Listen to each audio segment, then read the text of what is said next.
प्रिय विद्यार्थियों, GK by Jitendra कीचड़ यूट्यूब चैनल पर आपका स्वागत है। हम अपने इस चैनल पर माध्यमिक शिक्षा बोर्ड राजस्थान की जो हाल ही में एग्जाम होगी 2021 में, उससे संबंधित कुछ महत्वपूर्ण जो प्रश्नोत्तरी है उनका रिवीजन शुरू कर रहे हैं। तो आज हम सबसे पहले अपनी कक्षा 10 में सामाजिक अध्ययन का जो राजनीति विज्ञान का पार्ट है, पाठ संख्या 5, 6 और 7, उनमें से जो सिलेबस में हमारे हैं उनमें से हम अध्ययन करेंगे। तो सबसे पहले हम पाठ संख्या 6 केंद्र सरकार से संबंधित जो महत्वपूर्ण प्रश्नोत्तरी है उनका अध्ययन करेंगे। तो सभी विद्यार्थी जीके बाई जितेंद्र कीचड़ यूट्यूब चैनल को सब्सक्राइब करें, लाइक करें एवं शेयर करें ताकि अपने अन्य साथियों को भी इसका नोटिफिकेशन मिल जाए। सभी विद्यार्थी जो बेल आइकॉन का बटन है उसको दबाएं ताकि जो भी नया वीडियो अपलोड किया जाएगा उसका आपको तुरंत नोटिफिकेशन मिल सके। आज का हमारा पहला प्रश्न है, यदि राज्य अमूर्त या अदृश्य संस्था है तो इसे मूर्त रूप देने वाली संस्था क्या कहलाती है? यानी राज्य को हमने अमूर्त मान लिया, अदृश्य मान लिया, राज्य दिखाई नहीं देता, लेकिन इसको वास्तविक मूर्त रूप देने वाली संस्था क्या कहलाती है? तो वास्तविक रूप देने वाली संस्था क्या कहलाएगी? सरकार कहलाती है। क्या कहलाती है? सरकार कहलाती है। प्रश्न संख्या 2,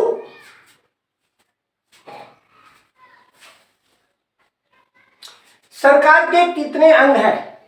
तो सरकार के कितने अंग हैं? सरकार के 3 अंग हैं। कौन कौन से 3 अंग हैं? पहला व्यवस्थापिका,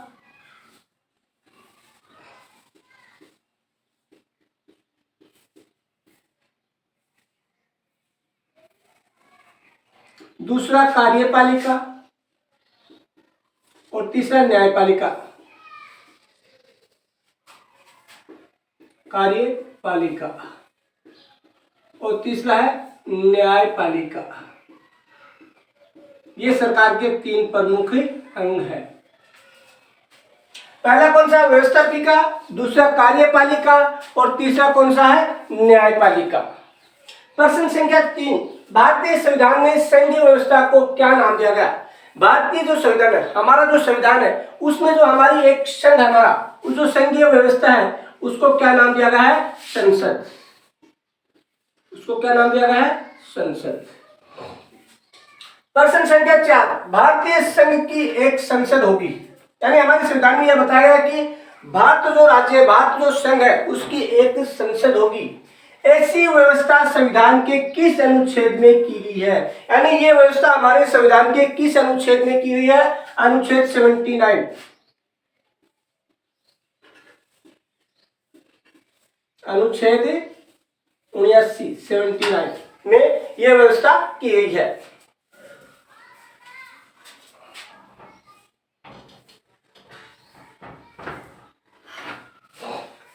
प्रश्न संख्या 5, लोकसभा की सदस्य संख्या प्रारंभ में कितनी की गई थी? यानी शुरुआत में जो हमारा संविधान बना था उस समय लोकसभा की सदस्य संख्या शुरुआत में कितनी की गई थी? 500। यानी लोकसभा में अधिकतम सदस्य संख्या क्या होगी? 500 होगी। प्रश्न संख्या 6, संसद का लोकप्रिय या प्रथम सदन किसे कहते हैं? हमारी संसद के 2 सदन है, लोकसभा और राज्यसभा। इनमें से प्रथम सदन या लोकप्रिय सदन किसे कहते हैं? लोकसभा को कहते हैं। क्यों कहते हैं? क्योंकि इसके सदस्य है वो जनता द्वारा प्रत्यक्ष रूप से चुने जाते हैं। प्रश्न संख्या 7, किस अधिनियम में अधिकतम लोकसभा सदस्य संख्या को 552 निश्चित किया गया था? पहले 500 था, उसके बाद में 552 कर दिया गया था। वो अधिनियम कौन सा था? गोवा, दमन और दीव पुनर्गठन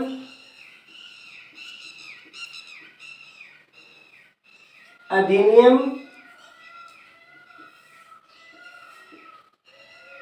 1987। यानी गोवा दमन और दीव पुनर्गठन अधिनियम 1987 के तहत लोकसभा की सदस्य संख्या है वो कितनी कर दी गई थी? 552 निश्चित कर दी गई थी। यानी यदि राज्य अमूर्त है उसे मूर्त रूप देने वाली संस्था कौन सी? सरकार। सरकार के 3 अंग कौन कौन से? व्यवस्थापिका, कार्यपालिका, न्यायपालिका। हमारे संविधान में जो संघीय व्यवस्था उसको क्या नाम दिया गया? संसद। और किस अनुच्छेद में कहा कि भारत के संघ की एक संसद होगी? तो अनुच्छेद 79। लोकसभा में शुरुआत में कितने सदस्य थे? 500। उसके बाद में लोकसभा का लोकप्रिय या प्रथम सदन किसे कहते हैं? संसद का लोकप्रिय या प्रथम संसद किसे कहते हैं? लोकसभा को कहते हैं। किस अधिनियम में अधिकतम लोकसभा सदस्य संख्या 552 निश्चित किया गया था? तो गोवा, दमन और दीव पुनर्गठन अधिनियम में 1987 में लोकसभा में अधिकतम सदस्य संख्या 552 निश्चित की गई थी। प्रश्न संख्या 8, लोकसभा में अधिकतम कितने सदस्य राज्य निर्वाचन क्षेत्रों से निर्वाचित किए जाते हैं? यानी लोकसभा में जो निर्वाचित सदस्य है उनमें से कितने सदस्य हैं वो राज्य निर्वाचन क्षेत्रों से हो सकते हैं? तो कितने हो सकते हैं? 530। यानी राज्य और केंद्र से अलग अलग है, तो राज्य से कितने? 530 सदस्य। राज्य से कितने? 530 सदस्य हैं वो निर्वाचित किए जा सकते हैं। प्रश्न संख्या 9, लोकसभा में राष्ट्रपति कितने आंग्ल भारतीय वर्ग के सदस्यों का मनोनयन कर सकते हैं? यानी लोकसभा में राष्ट्रपति कितने सदस्यों का मनोनयन कर सकते हैं? कौन? आंग्ल भारतीय। तो कितने? 2। और राज्यसभा में 12 सदस्य जो आंग्ल भारतीय न होकर अलग अलग क्षेत्रों में जो प्रतिभाशाली व्यक्ति हो उनका करता है। प्रश्न संख्या 10, लोकसभा सदस्य हेतु न्यूनतम आयु योग्यता कितनी है? यानी कौन व्यक्ति वो लोकसभा का चुनाव लड़ सकता है जिसकी उम्र न्यूनतम होनी चाहिए? 25 वर्ष। 25 वर्ष से कम आयु का व्यक्ति है वो लोकसभा का चुनाव नहीं लड़ सकता है। 25 वर्ष से कम आयु का व्यक्ति लोकसभा का चुनाव नहीं लड़ सकता है। प्रश्न संख्या 11, लोकसभा व राज्यसभा के अधिवेशन किसके द्वारा बुलाए व स्थगित किया जा सकते हैं? यानी कौन लोकसभा और राज्यसभा का अधिवेशन बुला सकता है और स्थगित कर सकता है? तो कौन? भारत का राष्ट्रपति। राष्ट्रपति और लोकसभा का अधिवेशन बुला भी सकता है और स्थगित भी कर सकता है। प्रश्न संख्या 12, लोकसभा अध्यक्ष व उपाध्यक्ष के निर्वाचन का उल्लेख किसमें है? यानी लोकसभा अध्यक्ष व उपाध्यक्ष का निर्वाचन किस अनुच्छेद में है? तो अनुच्छेद 93 में। अनुच्छेद 93 में लोकसभा अध्यक्ष और उपाध्यक्ष के निर्वाचन से संबंधित प्रक्रिया का उल्लेख है।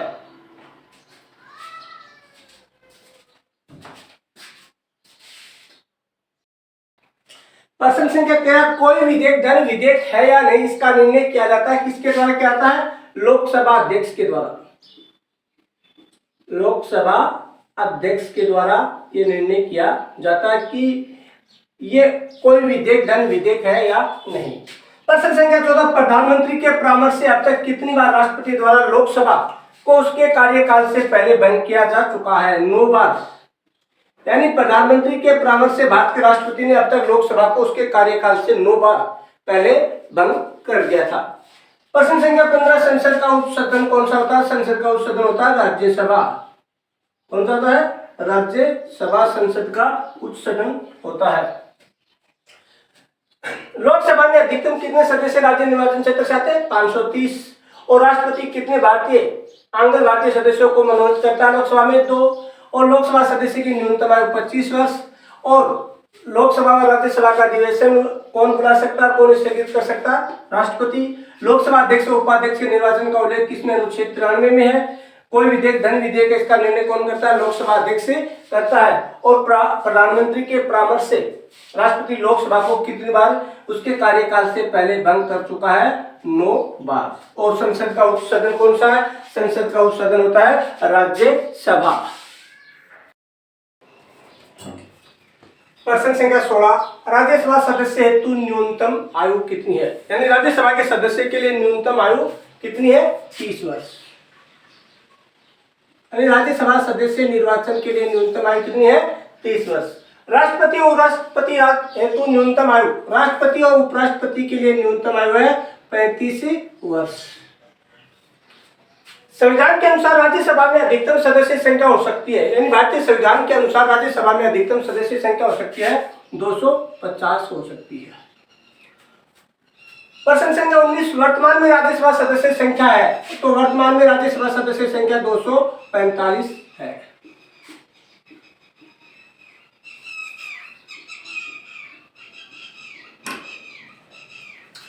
प्रश्न संख्या 20, राज्यसभा का सभापति कौन होता है? पदेन उपराष्ट्रपति। पदेन उपराष्ट्रपति राज्यसभा का सभापति होता है। वर्तमान में राज्यसभा का सभापति कौन है? वर्तमान में राज्यसभा का सभापति है एम वेंकैया नायडू। एम वेंकैया नायडू तो भारत के उपराष्ट्रपति वर्तमान में, ये क्या राज्यसभा के सभापति है। राज्यसभा सदस्यों का कार्यकाल होता है 6 वर्ष, और राज्यसभा सदस्य उनका कार्यकाल कितना होता है? 6 वर्ष होता है। प्रश्न संख्या 23, राज्यसभा सभापति का कार्यकाल होता है 5 वर्ष, क्योंकि भारतीय राष्ट्रपति का कार्यकाल कितना होता है? 5 वर्ष होता है, और राष्ट्रपति क्या होता है? सभापति होता है, इसलिए उसका कार्यकाल भी होता है 5 वर्ष। प्रश्न संख्या 24, राज्यसभा का वर्तमान उपसभापति कौन है? हरिवंश, श्री हरिवंश। उसके बाद में प्रश्न संख्या 25, राज्यसभा उपसभापति का कार्यकाल होता है 6 वर्ष। इसका 6 वर्ष क्यों होता है? क्योंकि ये राज्यसभा का सदस्य होता है, इसलिए इसका कार्यकाल कितना होता है? 6 वर्ष का होता है। यानी राज्यसभा सदस्य के लिए न्यूनतम आयु 30 वर्ष, राष्ट्रपति उपराष्ट्रपति के लिए न्यूनतम आयु 35 वर्ष। और संविधान के अनुसार राज्यसभा में अधिकतम सदस्य संख्या 250, वर्तमान 245। सभापति उपराष्ट्रपति वर्तमान है एम वेंकैया नायडू। सभापति का कार्यकाल 5 वर्ष, सदस्यों का कार्यकाल 6 वर्ष। उपसभापति है श्री हरिवंश, उसका कार्यकाल है 6 वर्ष। ये था आज का हमारा वीडियो, जो माध्यमिक शिक्षा बोर्ड कक्षा 10 के इतिहास विषय में, सामाजिक ज्ञान में जो राजनीति विज्ञान का टॉपिक है, पाठ संख्या 6 केंद्र सरकार। इसी के साथ जय हिंद, जय भारत साथियों।